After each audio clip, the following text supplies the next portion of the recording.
Hey guys, Ash here, and with me today is the Nothing phone. Looks to be a pretty sleek box, right? Now there's been a lot of hype surrounding this one, and let's see what all that's about.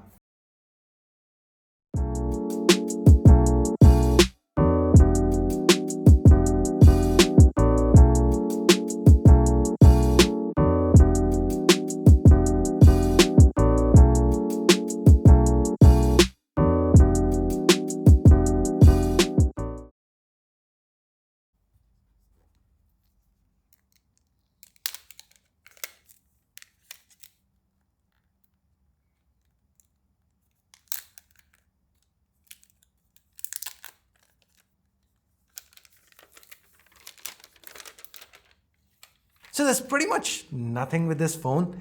They did, however, send me a case which appears to be a standard soft case. So now let's actually see what's on offer with this one. Starting with the design language, we have a back that's transparent with a futuristic vibe. I love it. Maybe you don't, but either way, you can't argue that it doesn't stand out.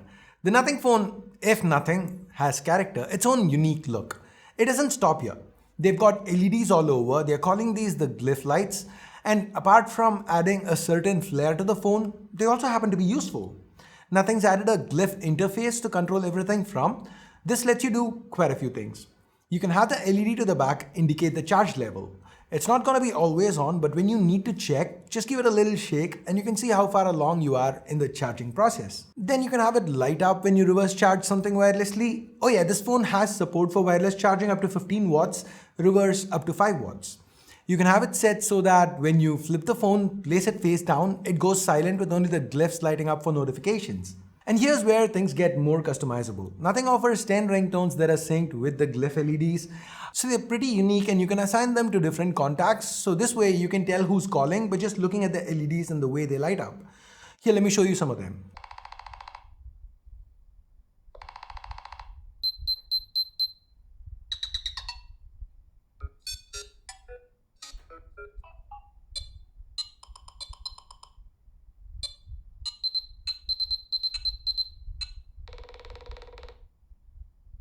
Now these lights can also double as fill lights when you shoot in the dark. Here's an example. Now this is my cat Kit Kat in a dark room with curtains drawn. This was taken with the flash on. Now this is with the glyph lights acting as fill. See how it's soft enough for him to keep his eyes open? Just to give you a little more idea of what's going on, here are all these shots side by side, and I've even thrown in a night mode shot for good measure.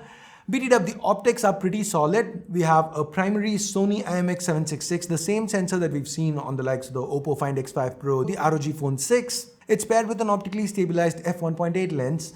The IMX766, as we've seen on other phones, is an excellent sensor and it delivers here. Images turned out vibrant and crisp with a lot of detail. The secondary is another 50 megapixel sensor, this time from Samsung. It's the JN1 and this one's paired with an f2.2 lens that has a 114-degree field of view.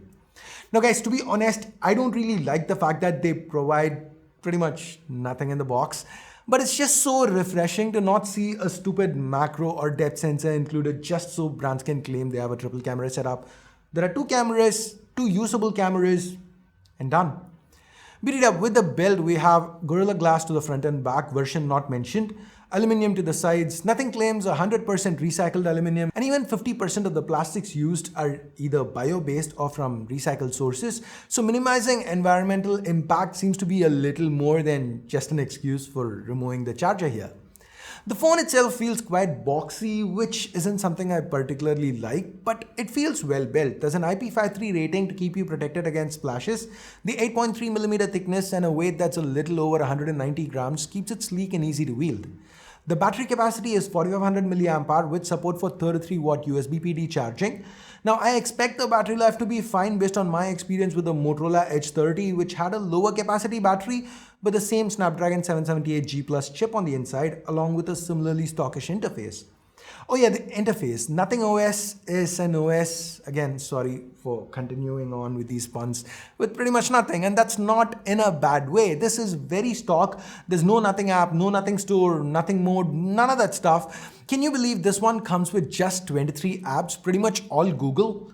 There are some customizations like the two large quick toggles up top where Wi-Fi data and hotspot are combined into one. Under experimental features and settings, you can connect to a Tesla, lock, unlock, etc. But for the most part, it's all stock and the phone feels very responsive. The 120Hz refresh does help out quite a lot, 240Hz touch sampling. The 778G Plus is definitely not a Snapdragon 8 Gen 1, but it can handle day-to-day stuff with ease. The display here is 6.55 inches Full HD Plus AMOLED. It's a 10-bit panel with a 1200 nit peak brightness. There's support for HDR10 Plus and stereo speakers, which happen to sound pretty good. To fix those friendships, I don't know, maybe that's dumb. No, it's bad advice. It's bad advice. It's bad advice. Dude, I think The fingerprint scanner is present underneath this display, and the selfie camera, it supports face unlock as the other biometric option. This is Sony's IMX471, a 16 megapixel sensor paired with a f2.4 lens, and seems to do a reasonably good job. While I don't have official confirmation on pricing, going by leaks, this doesn't seem to be, nothing doesn't seem to be trying to recreate what OnePlus did at the start.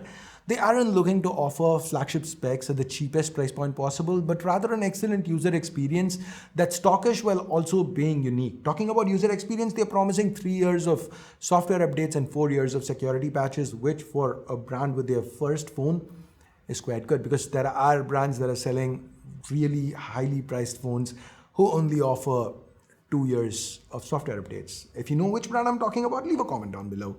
So anyways, what do you think about the Nothing phone? Is this something you can see yourself buying? Do you feel they've delivered on all that hype?